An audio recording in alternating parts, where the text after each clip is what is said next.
And welcome to another episode of the Tar Heels Insider Podcast right here on SI. I am your host, Grant Chachere, bringing you all the latest news in regards to UNC athletics. And we're counting down the days. We're less than a week away from the home opener against TCU. A lot of excitement around Chapel Hill. Of course, the game takes place 8 o'clock p.m. Eastern Time on ESPN. It will be the only game on that day. So it will be in front of a whole nation. Really, I want to know what the ratings will be like after that game. Especially, especially if it's close. Because if it's a close game, I mean, I think the ratings could be like 10 million. I really do. I think North Carolina has a great chance to showcase what it's all about on Labor Day night, and it gets a really good TCU team, and that's a team we're going to discuss later this week. Of course, tomorrow's the press conference, so the podcast will be more about what Bill has to say ahead of the matchup, and also I think some of the players will be speaking as well. Don't know which players. But I'm going to assume like two or three. But today we are going to discuss actually the most recent episode of the Come Up, right? The Come Up has been the docuseries that UNC has done with their own production. Of course, this is not the Hulu production. This is UNC's own production. They've been doing a little bit of a docuseries. Like I said, called The Come Up. And the first episode, they talked, it was kind of the lead up to fall camp and maybe like the very beginning of it. And,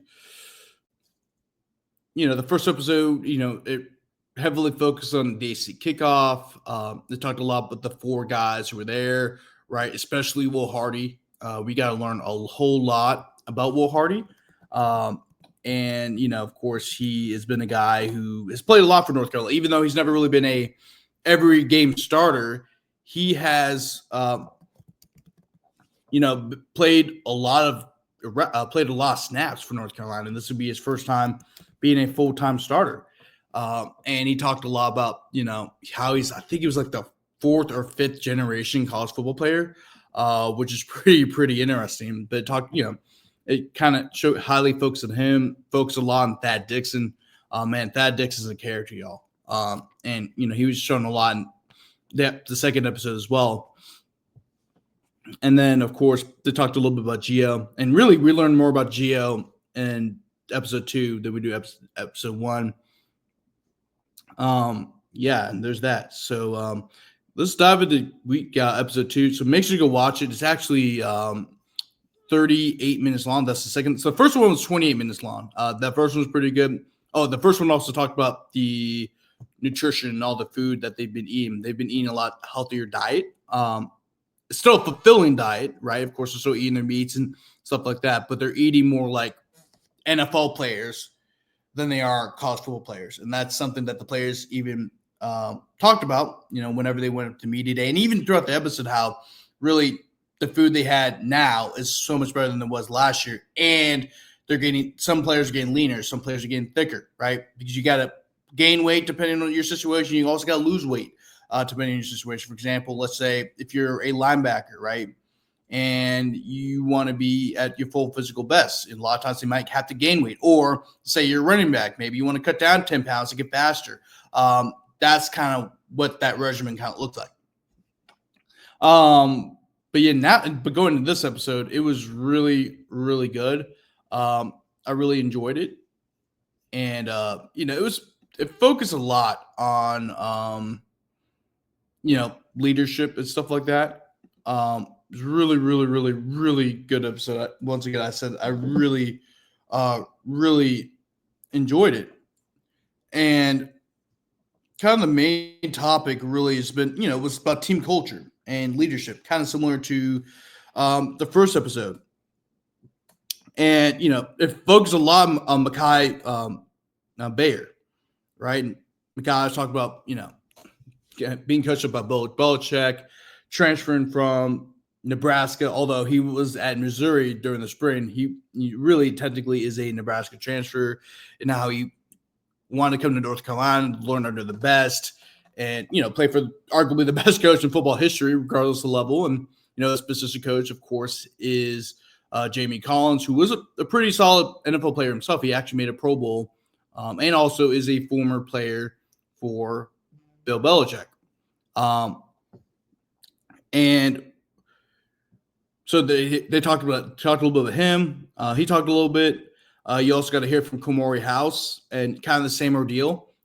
He actually had played for Steve Belichick at Washington, and he knows the defense better than a lot of guys on the team. Well, maybe besides Thad Dixon, of course, because Thad Dixon also played for Washington under Steve Belichick, the defense coordinator. He wanted to come to North Carolina. He followed Steve, of course, because Steve has an NFL background like his dad. And, of course, his dad is a great team builder. And so, he wanted to come to North Carolina to learn under the best, to play for the best guy. And really, that's been a common theme when it comes to not only the guys who are, already on the team, but then also – got even the recruits have been saying it as well. I mean, they focus, like I said, they focus on a lot of the linebacker room. Of course, I just mentioned Mekhi Gaber and Mekhi Bayor and Kamari House. So you also got to hear from Andrew Simpson a little bit. They talked a lot about team culture, going to the NFL, stuff like that. There was a lot. They talked a lot about Moses Cabrera. Moses Cabrera, of course, is the strength and conditioning coach, and the players, like there's been a common theme. Now, it's been said by Belichick, it's been said by multiple players already, but we also got to hear more from him in the come up. The second episode of the come up, you talked a lot about Moses, and they trust Moses because Moses was a longtime strength and conditioning coach in the NFL. Was actually the head and strength and conditioning coach for the Patriots in their last 3 Super Bowl wins, and they all felt like he's gotten them better. He's made them better football players. We've heard that throughout the media availabilities. We've even heard Belichick even say he was a huge influence on his career, which is pretty wild to say because Belichick's been coaching for a very long time. Moses Cabrera has had less. He's a younger. He's more. I think he's more in his 40s. So that's a pretty strong compliment from Mr. Belichick himself. So I thought that was probably one of the more interesting quotes he's had throughout fall camp. But it also talked about, and one of the common themes that I've said on the podcast, and even some of my articles, if you've been reading them, has really been about the history of North Carolina, how Bill Belichick, and Michael Lombardi, him too, have been trying to bring back the history of North Carolina. North Carolina actually has a much richer tradition than you may think. And I didn't realize that until when you hear Belichick start speaking about it, and then you hear, and then when Belichick says, maybe I should check that out, and then you start going through, and I'm like, oh wow. I mean, it's like North Carolina has a two-time Heisman runner-up. You start looking at all the All-Americans. You start looking at the dudes who played on those ACC championship teams. That 97 team had 3 or 4 Pro Bowlers on it. You know what I'm saying? There was a lot. It just seems like UNC has really done a poor job of promoting its football history. And I know that it's a basketball school. Basketball will always come first. But it's hard for me to see university, which does have a decent bit of success in football, not promoted at all, right? And I made this comparison before too. If you look at Southern Miss, their whole thing is literally like Brett Favre went here, right? That's basically their whole shtick. For Cal, it's the same thing. Cal and North Carolina have a very similar football tradition. But Cal will nonstop, hey, Deshaun Jackson went here. Marshawn Lynch went here. Aaron Rodgers went here. The list, Jared Goff went here. They want to make sure they hit home that these guys went here. And North Carolina has the most influential defensive player that's ever played the game in Lawrence Hale that has played this program. And even they kind of underrepresent that. A lot of times the journalists have to repeat that. And I think that's something that the administration, even like although I've been here a short time, that's the vibe that get really gotten just from hearing people talk about it. And so now you have Bill Belichick promoting his history again. And one of the things that they've been doing is bringing back the legacy of the Rude Boys. If you don't know who the Rude Boys are, but I think a lot of you older North Carolina fans know, but the Rude Boys were the defensive backfield of North Carolina in the 1997 season. And that 97 team, its defense is probably the best defense that's ever played in North Carolina. Like, I know the 1980 defense gets brought up, but the 97 defense was second in pass defense. And there were there were top three defense, and there were second in pass defense, right? And a large part of that was their defensive backfield. Of course, you got to mention Greg Ellis, too, up front. I mean, Greg Ellis, Bonnie Holiday, Russell Davis, Mike Prinley, those guys. I mean, those guys are great too. Nate Hobgood, Shiddick. And of course, Brian Simmons and Kavu Sama Mays. But Dre Bly, Omar Brown, Greg Williams, Robert Williams, those guys were phenomenal. And that group was called the Rude Boys. And they all had a mentality. Like Dre Bly, by the way, is the only two-time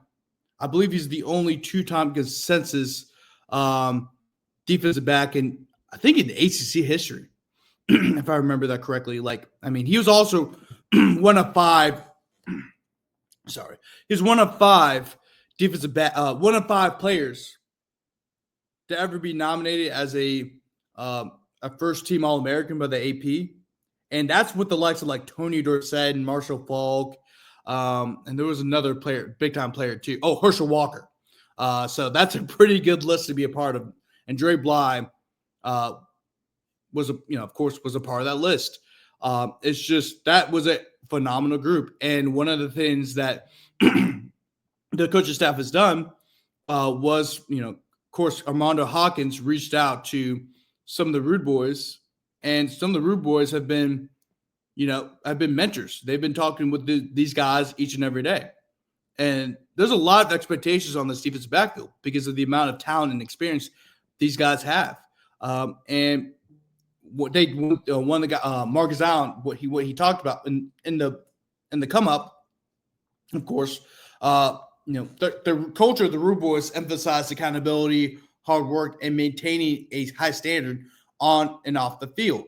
And these guys want to live up to the legacy of the Rude Boys. And that's saying a lot because UNC's pass defense wasn't all that great last year, but that's the type of expectations that has been put on them, and also that they've been putting on themselves. And really, I do like that. I do like the fact that they're looking to the past and looking to see what those other great defenses did and acknowledging their mark on the program's history.